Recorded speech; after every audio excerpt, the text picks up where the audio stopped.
सभी को नमस्ते।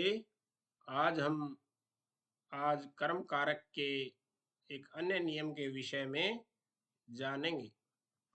तो कर्म कारक को एक अन्य परिभाषा देते हुए महर्षि पाणिनि अपने ग्रंथ अष्टाध्यायी में लिखते हैं, अधिशिंग स्थासाम कर्म अभिनिविशश्च उपान्वध्यां वसः। अर्थात अधिपूर्वक शींग धातु, अधिपूर्वक स्था धातु, अधिपूर्वक आस धातु, अभिनिपूर्वक विष धातु, उपपूर्वक वस धातु, अनुपूर्वक वस धातु, अधिपूर्वक वस धातु, आंग पूर्वक वस धातु। तो इन धातुओं या दूसरे शब्दों में कहें तो क्रियाओं के आधार रूप का कारक की भी कर्म संज्ञा हो जाती है। अर्थात वाक्य में इन क्रियाओं का प्रयोग हो रहा हो तब उसमें जो आधार अधिकरण कारक है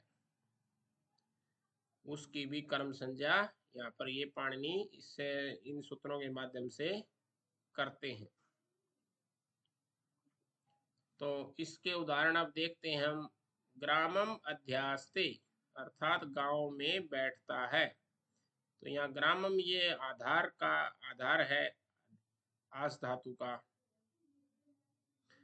क्योंकि गांव में बैठना कहाँ हो रहा है, गांव में हो रहा है।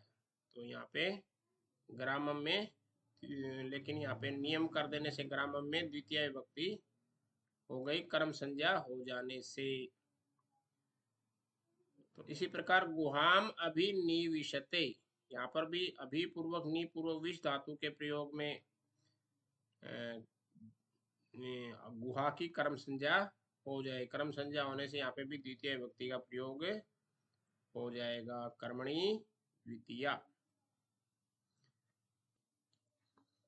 तो अब इसके अन्य उदाहरण देखते हैं हम। ग्रामम अधितिष्ठति अर्थात गांव में ठहरता है। तो यह ग्रामम जो है ठहरने क्रिया का अधिकरण बन रहा है, आधार बन रहा है। लेकिन आधार होने से सप्तमी विभक्ति होनी चाहिए थी सामान्य रूप से, लेकिन नियम कर देने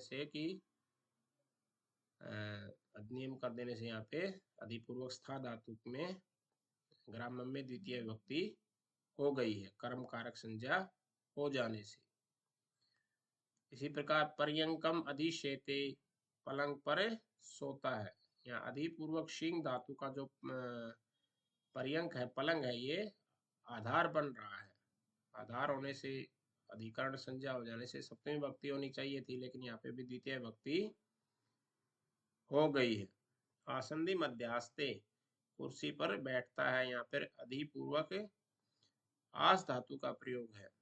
तो उसमें आधार जो था आसंदी कुर्सी है, तो इसमें भी जो है आधार की कर्म संज्ञा हो जाने से कर्म में द्वितीय विभक्ति का प्रयोग हो गया है।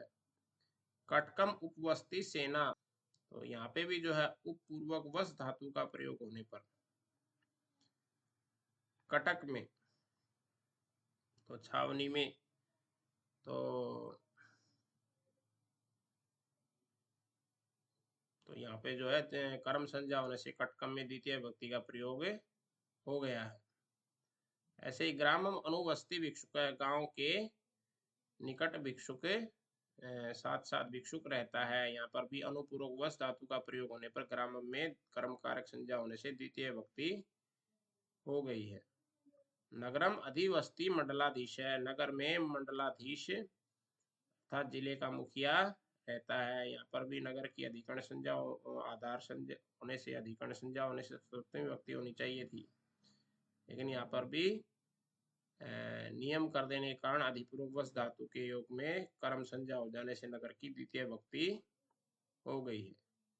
इसी प्रकार गुरुकुलम आवस्ती गुरु, गुरुकुल में गुरु आवास करता है, रहता है। तो यहाँ पर भी जो है गुरुकुल आवास क्रिया का आधार होने से सप्तमी विभक्ति का प्रयोग होता है अधिकरण संज्ञा हो जाने से, परंतु कर्म संज्ञा हो जाने के कारण इस नियम से द्वितीय विभक्ति कर्मणि द्वितीय से द्वितीय विभक्ति हो गई है। ऐसे ही नगरम राजा अभिनिवेशते, नगर में राजा प्रवेश करता है। यहाँ पर भी नगरम में द्वितीय विभक्ति का प्रयोग हो गया है अभिपूर्व निपूर्व इस धातु के क्रिया में होने पर।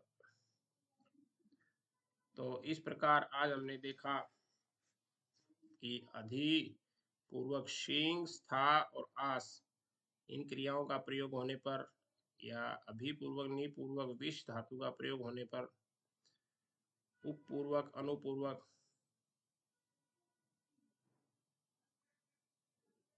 आंग पूर्वक वस धातु का प्रयोग होने पर जो अधिक आधार है उसकी कर्म संज्ञा हो जाती है।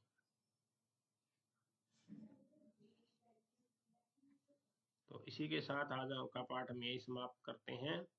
आप इस वीडियो को लाइक करें, शेयर करें व चैनल को सब्सक्राइब अवश्य करें। इससे भविष्य में डाले जाने वाले वीडियो की जानकारी आप तक पहुंचती रहे। इसके साथ साथ हमारे अन्य वाले प्रकल्पों की जानकारी के लिए आप डिस्क्रिप्शन में जाकर देखें। धन्यवाद।